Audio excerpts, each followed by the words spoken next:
ఏ technology అయినా మొదట్లో అద్భుతమే. ఆ తర్వాత అది నార్మల్ అయిపోతుంది. బట్ అది దుర్వినియోగం చేసే వాళ్ళతో జాగ్రత్తగా ఉండాలి. ఇప్పుడు వాట్సాప్ అద్భుతమైన టెక్నాలజీ. కానీ ఆ కాల్స్ చేసి ఇప్పుడు సైబర్ క్రైమ్స్ ఎంత చేస్తున్నారు?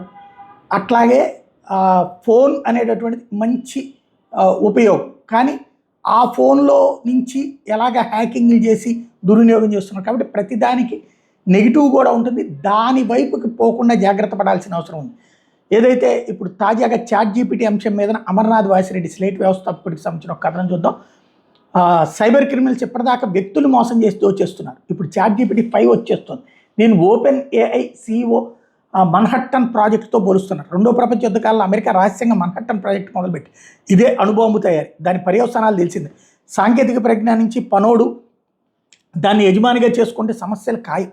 చాట్‌జీపీటీ 5 సృష్టికర్త తప్పు చేశాను, ఇది మానవుల చేయి దాటిపోతుంది అంటున్నాడు. దేశాన్ని పాలిస్తున్న నాయకులకు వీటి గురించి అవగాహన లేదు.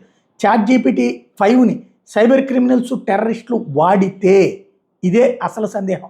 బ్యాంకుల నుండి డబ్బు కొట్టేసే అవకాశం ఉంది. బ్యాంకులో మొత్తం డబ్బు మాయమైంది, మీ అకౌంట్ వివరాలు మొత్తం డిలీట్ అయింది, బ్యాంక్ దివాళా. ఇప్పుడు ఊహించండి, ప్రభుత్వ వ్యవస్థలో చొరబడి వాటిని అస్తవ్యస్తం చేయగలరు, డేటా మొత్తం మార్చేయగలరు, విమానాలు ఎగరకుండా చేయడం, విద్యుత్ ఉత్పత్తి నిలిపేయడం. ఒక్క మాటలో చెప్పాలంటే ఎక్కడెక్కడైతే కంప్యూటర్లు నెట్ వాడుతున్నారో అక్కడ మొత్తం గందరగోళం సృష్టించడం.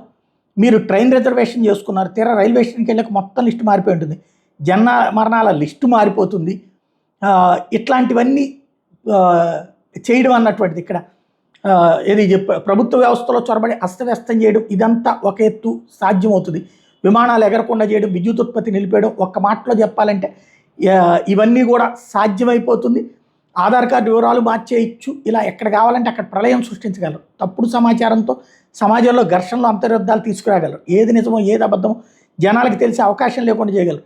ఒక మహిళను కృత్రిమంగా సృష్టించి స్టాండప్ కామెడీ టైపులో పచ్చి బూతులు మాట్లాడిస్తున్నారు. ఈ కాలంలో లేడీస్ బోల్డ్ అని దాన్ని జనాలు తెగ చూసి వైరల్ చేస్తున్నారు. తెలుగు రాష్ట్రాల పోలీసులు చోద్యం చూస్తున్నారు. ఇక చాట్‌జీపీటీ 5 వస్తే పరిస్థితి ఊహించండి. నేరస్తులకి అమాయకులకి తేడా తెలియనంత గందరగోళం ఖాయం. క్రిటికల్ థింకింగ్ ఒకటే దారి.